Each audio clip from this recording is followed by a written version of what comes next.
प्रिय विद्यार्थियों, नमस्कार। मैं डॉक्टर बी आर शास्त्री, सह आचार्य संस्कृत, बाबू शोभाराम राजकीय कला महाविद्यालय अलवर। आज आपको इस वीडियो में बीए प्रथम वर्ष संस्कृत विषय के प्रथम प्रश्न पत्र के पाठ्यक्रम में स्थित नीति शतकम पुस्तक के श्लोक नंबर 36 से 40 तक के श्लोकों का अध्यापन कराऊंगा। इसमें श्लोक नंबर 36 राजऋषि भर्तृहरि ने कहा है कि ऐसे पुत्रों का, जो पुत्र परेशानी में अपने माता पिता की सहायता नहीं करते, अपने माता पिता का साथ नहीं देते, ऐसे पुत्रों का मर जाना अच्छा है, उनका पतन हो जाना अच्छा है, उनकी हानि, उनका नुकसान होना अच्छा है। इससे शिक्षा यह मिलती है कि हमें परेशानी में, विपत्ति में अपने माता पिता का साथ देना चाहिए। इसमें उदाहरण दिया है कि उस समय जब देवराज इंद्र पर्वतों के पंख काट रहे थे, उस समय जब हिमालय के पंख काटे जा रहे थे, तो हिमालय का पुत्र मेनाक अपने पिता को परेशानी में छोड़ करके वहाँ से भाग गया और वो सागर में जाके छुप गया। लेकिन इंद्र के वज्र के प्रहार से वहाँ भी उसके पंख काट दिए गए। तो कवि ने कहा है कि इंद्र के वज्र के प्रहार से हिमालय के पुत्र मेनाक के पंखों का कट जाना अच्छा रहा, क्योंकि पिता को विपत्ति में छोड़कर उसका वहाँ भागकर और वहाँ सागर में जाकर छुपना उचित नहीं था।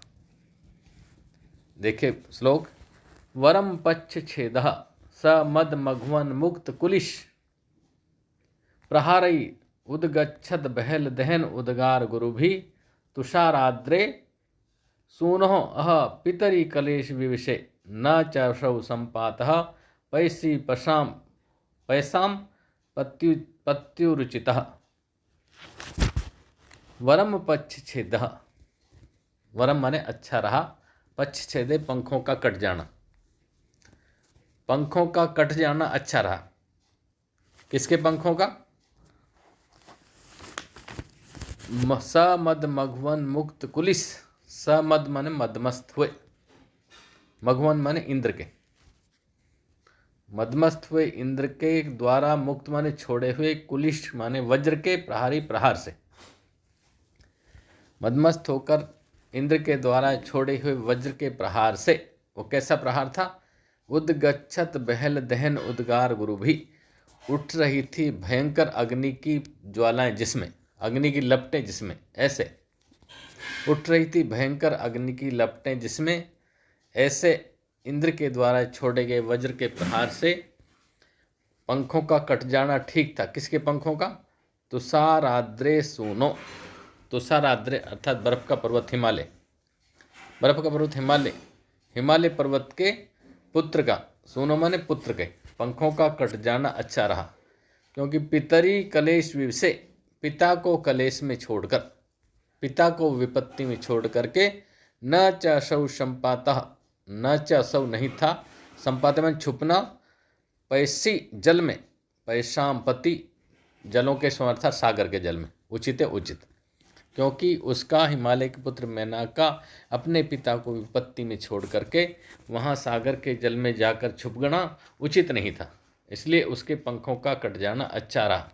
तो इससे यही शिक्षा मिलती है कि कभी भी पुत्र को या संतानों को अपने माता पिता को विपत्ति में छोड़कर भागना नहीं चाहिए, अपने आप को बचाना नहीं चाहिए, अपितु माता पिता की सहायता करनी चाहिए, साथ देना।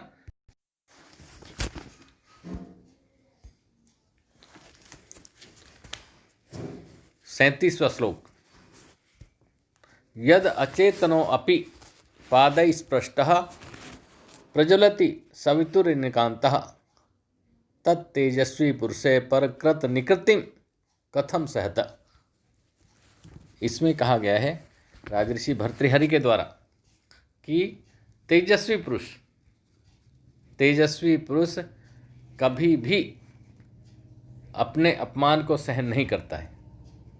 इसमें उदाहरण दिया है कि यद अचेतने अपि, जो अचेतन होते हुए भी, पादे स्पृष्टे, सूर्य की किरणों का स्पर्श करके, प्रज्वलति, जल उठती है, सवितु माने सूर्य की, इनिकांते इनिकांत मणि, जो इनिकांत मणि सूर्य की जो अचेतन होती है, जो इनिकांत मणि अचेतन होते हुए भी सूर्य की किरणों के स्पर्श होने से, छूने से तुरंत वो भी आग उगलना चालू कर देती है।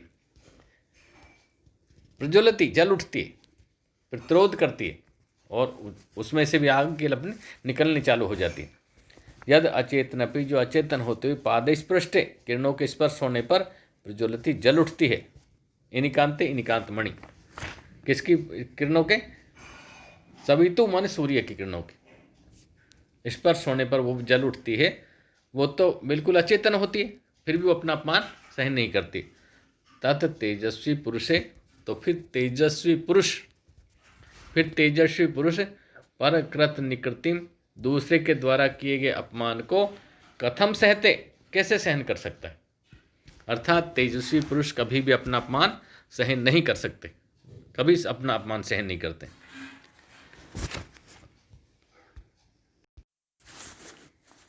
श्लोक 38।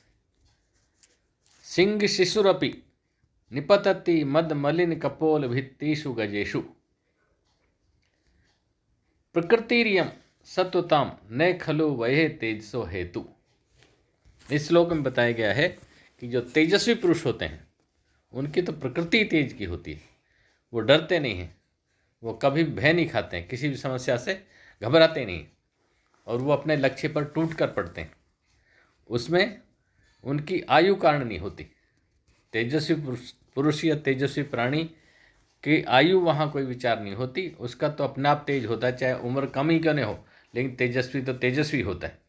इसमें उदाहरण दिया है कि जैसे शेर का छोटा बच्चा भी, सिंह शिशुरपि, सिंह का शिशु भी निपतति, टूट पड़ता है। शेर का छोटा बच्चा भी टूट पड़ता है, कहाँ, मद मलिन कपोल भित्तिषु गजेषु, मद मलिन कपोल भित्तिषु गजेषु, मद में मलिन हुए गंडस्थल वाले हाथियों पर, जो हाथी मदमस्त हो रहे हैं, अर्थात युवा, मदमस्त हाथी युवा हाथियों पर भी। शेर का छोटा सा बच्चा भी मदमस्त हाथियों पर, युवा हाथियों पर टूट पड़ता है। वो ये नहीं देखता कि वो बहुत छोटा है, वो उसको उठाकर फेंक देंगे, लेकिन वो टूट पड़ता है, चाहे वो सूंड से उसको फेंक दें फिर वो दोबारा टूट पड़ेगा। तो प्रकृतियम, तो ये तो प्रकृति होती है, सत्वतामन तेजस्वियों की, तो तेजस्वियों की तो प्रकृति होती है, वो अपने लक्ष्य पर टूट कर पड़ते हैं, प्रहार करते हैं, अपने काम को बहुत तीव्रता से शुरू करते हैं, और चाहे कितनी परेशानियाँ हैं लेकिन उसको पूरा करके ही छोड़ते हैं। प्रकृतियम सत्वताम, तेजस्वियों को तो प्रकृति ऐसी होती है। न खलु वे तेज हेतु, वहाँ उनकी आयु है वो तेज का कारण नहीं होती। ऐसा नहीं तेजस्वी बड़ा होगा तेजस्वी बनेगा। तेजस्वी प्राणी, तेजस्वी पुरुष, तेजस्वी मनुष्य तो जन्म से ही तेजस्वी होता है, जन्म से ही वो उसमें तेज होता है, वो अपना कार्य बड़ी तेजस्वितापूर्ण करता है, हिम्मत से करता है।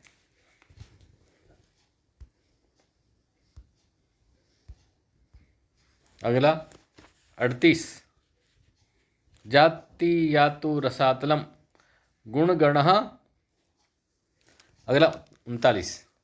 जाति यातु रसातलम गुणगण तस्य अपि अधो गच्छताम, शीलम शैल तटात पततु अभिजने संधीयताम वह्निना, शौर्ये वैरिणी वज्रम आशु निपततु अर्थो अस्तु नः केवलम, येन केम विना गुणः तृणलव प्राया समस्ता इमे। इसमें कहा गया है कि इस संसार में आज वर्तमान परिस्थितियों में मनुष्य के पास पैसा होना चाहिए, धन की महिमा। ये श्लोक धन की महिमा के बारे में कहा गया है कि आज संसार में लोग धनवान की इज्जत करते हैं, पैसे की इज्जत करते हैं, लक्ष्मी की इज्जत करते हैं। जिसके पास पैसा है उसके सभी रिश्तेदार बन जाएंगे, उसके सभी दोस्त बन जाएंगे, उसकी बढ़ाई करने वाले आ जाएंगे, और पैसा चला जाएगा तो सब छोड़कर चले जाएंगे। व्यक्ति की ना तो जाति की आवश्यकता है, ना ऊंचे वंश की आवश्यकता है, ना सूरवीरता की आवश्यकता है, न उसके रूप की आवश्यकता है। उस सबसे बड़ा गुण है धन, लक्ष्मी। तो आदमी के पास पैसा रहे, केवल लक्ष्मी रहे, धन रहना चाहिए, चाहे कोई भी गुण नहीं हो, सब गुण अपने आप आ जाएंगे, किसी गुण की आवश्यकता नहीं है। तो धन की महिमा कि वर्तमान में धन की महिमा, धन है तो आप में सब कुछ गुण है। तो इसमें क्या है, जाति या तो रसातलम, जाति चाहे रसातल में चली जाए, हमारी जाति अर्थात ऊंची जाति की आवश्यकता नहीं है। गुणगणा, गुणों का समूह, तस्य पेथे अधोगच्छता, और गुणों का समूह उससे भी नीचे चले जाए, रसातल से भी नीचे, अर्थात किसी गुण की आवश्यकता नहीं। यदि आपके पास पैसा है तो किसी गुण की आवश्यकता नहीं है। शीलम, चरित्र, शैल तटात पततु, पर्वत की चोटी से गिर जाए, अर्थात चरित्र की आवश्यकता नहीं, चाहे आदमी का कितना ही चरित्र बुरा है, चाहे कितना ही दुष्चरित्र है। अभिजने संधिता वन्नीना, अभिजन्य उच्च कुलीनता, भी चाहे जल जाए अग्नि में, अर्थात उच्च कुलीनता की आवश्यकता भी नहीं है, किसी ऊंचे कुल की जरूरत नहीं। शौर्य वेरणी वज्रम आसु, शौर्य रूपी बैरी पर वज्र गिर जाए, अर्थात आपको सूरवीरता की आवश्यकता नहीं है, कितना ही चाहे डरपोक हो आदमी, वीर नहीं हो तो भी।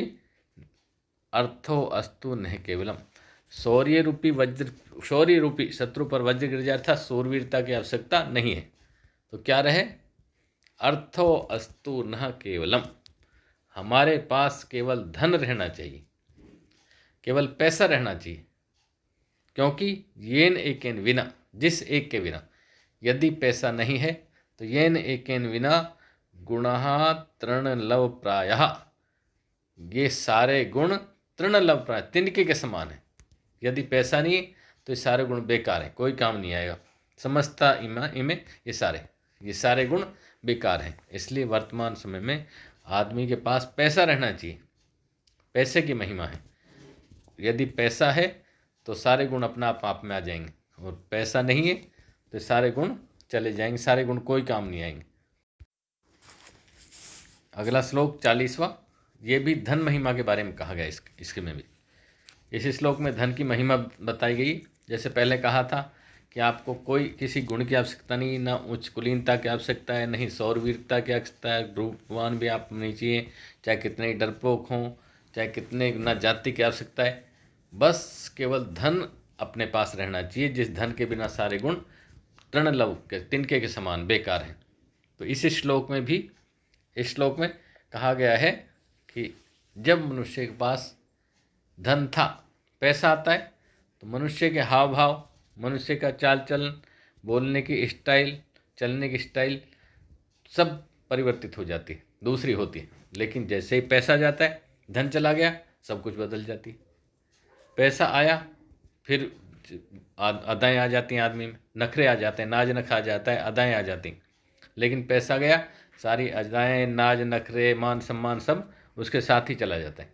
तो इसमें यही कहा गया, तानी इंद्रियाणी अविकलानी, एक व्यक्ति जो पैसा जब था उसके पास, तब उसके चाल ढाल, उसके नाज नखरे, उसकी बोलने की स्टाइल, चलने की स्टाइल, रहने की, खाने पीने की, सब कुछ अलग थी, बहुत रौबदार था।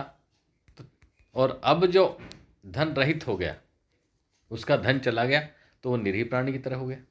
तो इसमें कहा गया है कि तानी इंद्रियाणी अविकलानी, वही तो उसकी इंद्रियां हैं, अविकलानी स्वस्थ, किसकी इंद्रियां, वही स्वस्थ इंद्रियां जो पहले थी, उसके हाथ पांव नाक कान वही है, दूसरे नहीं है। और तदेव नाम, उसका नाम भी वही है जो पहले था। सा बुद्धि, उसकी बुद्धि भी वही पहली बुद्धि, परिवर्तन नहीं हुई। अप्रतिहता, परेशानियों से हार नहीं मानने वाली, बुद्धि भी परेशानियों से हार नहीं मानने वाली वही है। और अर्थ उष्मना तदेव वचनम, उसकी आवाज़ भी वही है, तदेव आवाज़ भी वही है, बस क्या चीज़ नहीं, अर्थ उष्मना रहिता पुरुषा, स अर्थ उष्मना रहिता, धन की गर्मी से रहित, केवल पैसा चला गया, उसका धन चला गया, उसकी लक्ष्मी चली गई, तो धन की गर्मी से रहित पुरुष, तू अन्य क्षणेन भवति, अन्य क्षण भर में अन्य भवति, अन्य सा हो गए। लेकिन केवल धन की गर्मी से रहित पुरुष, केवल उसके पास पैसा चला गया, धन की गर्मी से रहित पुरुष क्षणेन अन्य क्षणेन भवति, क्षण भर में ऐसा हो गया जैसे वो तो नहीं है, ये तो कोई और ही है। अब तो इसमें शक्ति नहीं रही, अब उसका चाल ढाल बदल गया, अब इसकी बोली भाषा बदल गई, रहन सहन बदल गया, तो क्षण भर में बदल गया। तो विचित्रम एतत्, बड़े आश्चर्य की बात है। कवि ने लिखा है, महर्षि भर्तृहरि ने लिखा है, राजऋषि भर्तृहरि ने, कि ये बड़ी विचित्र बात है कि लोगों के हाव भाव, लोगों के नाज नखरे, लोगों की चाल ढाल, लोगों के आचार विचार धन से बदलते रहते हैं। जब उनके पास धन नहीं था, सबसे प्यार से बोलते थे, सबका सम्मान करते हैं। धन आ गया तो उनके नाज नखरे हो गए, लोगों से अलग रहना चालू हो गया, अपना स्टेटस उन्होंने पाल लिया है। और लेकिन फिर धन चला गया, फिर वापस वही स्थिति होगी। तो क्षण भर में पैसा आने से उनकी स्थितियाँ बदल जाती हैं, और पैसा आने से क्षण भर में परिवर्तित हो जाते हैं। तो कवि ने लिखा कि इसलिए विचित्रम एतत्, ये बड़ी विचित्र बात है कि लोगों के हाव भाव धन से बदलते हैं, धन से परिवर्तित होते हैं, उनके रिश्ते नाते धन से बनते हैं, धन से बिगड़ते हैं, उनके यार दोस्त धन से बनते हैं, धन से बिगड़ते हैं। जो आज यार दोस्त हैं, पैसा आते ही वो छूट जाएंगे, दूसरे यार दोस्त बन जाएंगे, उनकी उठ बैठ बदल जाएगी, हाव भाव बदल जाएंगे। तो ये बड़ी विचित्र बात है।